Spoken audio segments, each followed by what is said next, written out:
Are you tired of having a cluttered Gmail inbox with multiple unread chats? Well, fret no more because in this video, I'm going to show you how to mark multiple chats as read from the homepage on Gmail on PC with the new update. The first step is to open gmail.com on your PC.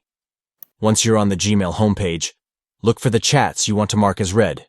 Next, simply check the boxes next to the chats you wish to mark as read.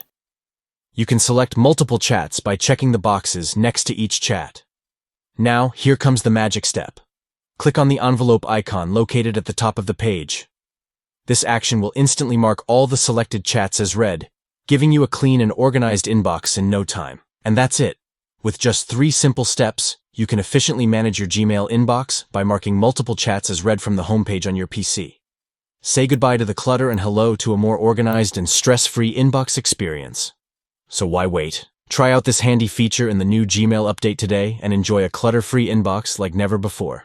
Thank you for watching and stay tuned for more tips and tricks to enhance your productivity.